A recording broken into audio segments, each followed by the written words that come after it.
আসসালামু আলাইকুম এভরিওয়ান। আজকে আমাদের সাথে আছে আমাদের ইন্টার স্কুল ট্যালেন্ট হান্ট 2025-এর গ্রুপ 2 এর সেকেন্ড প্লেস অর্জনকারী রুদ্র সরকার। ও হচ্ছে Dhamrai Hardinge government school and college থেকে এসেছে। সো ওর বাবার কাছ থেকে আমরা একটু অনুভূতি জানতে চাবো, ও যে আমাদের এই প্রোগ্রামটা অংশগ্রহণ করেছে, ওর এবং ওর বাবার কেমন লাগছে এই বিষয়। স্যার আসসালামু আলাইকুম। ওয়ালাইকুম আসসালাম। স্যার, আপনার বাচ্চা তো আমাদের গ্রুপ 2 তে পরীক্ষায় অংশগ্রহণ করেছে ইন্টার স্কুল ট্যালেন্ট হান্ট এক্সামে।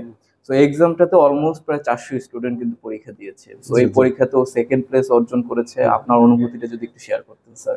হ্যাঁ, অংশগ্রহণ করেছে প্লাস ও ভালো করেছে, এখানে এটা আমরা গর্বিত, মানে ওর বাবা হয়ে। এবং ভবিষ্যতে ও যাতে এই ধরনের পরীক্ষায় আরো অংশগ্রহণ করতে পারে, ভালো রেজাল্ট করতে পারে, ওর ভবিষ্যৎ জীবনটা যাতে আরো উজ্জ্বল হয়, এটাই আমরা চাইবো। আপনাদের মতো এরকম একটা এখানে এসে পরীক্ষা দিতে পারছে। অবশ্য ও দিতে চাইছিল না, ভয় পাইছিল। জি, কিন্তু আর মা আমাকে বারবার ফোন করছে যে আসলে তুমি নিয়ে যেতে পারবা কিনা, তুমি শুক্রবার আসতে পারবা কিনা। আচ্ছা। এরকম বারবার বলার পর আমি কই তাহলে আমি 2 দিন পরে জানাই। এখান থেকে মনে হয় ম্যাডাম ফোনও দিছিল ওর মাকে। পরে আমি বলছি হ্যাঁ শুক্রবার আমি পারবো, তুমি জানিয়ে দাও যে ওখানে অংশগ্রহণ করবে পরীক্ষায়।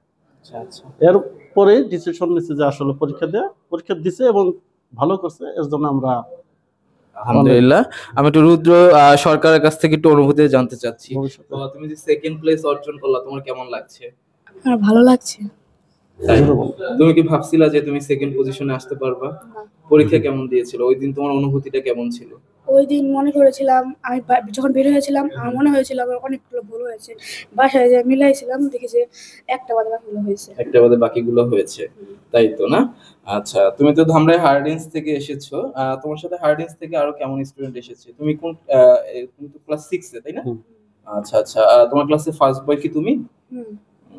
ওকে, তোমাকে অসংখ্য ধন্যবাদ। তুমি আমাদের প্রোগ্রামে অংশগ্রহণ করলা এবং দোয়া করি এরকম বড়, বড় প্রোগ্রামে তুমি অংশগ্রহণ করো এবং তুমি মেধা তালিকা অর্জন করো এবং তোমার বাবা-মার মুখ উজ্জ্বল করো।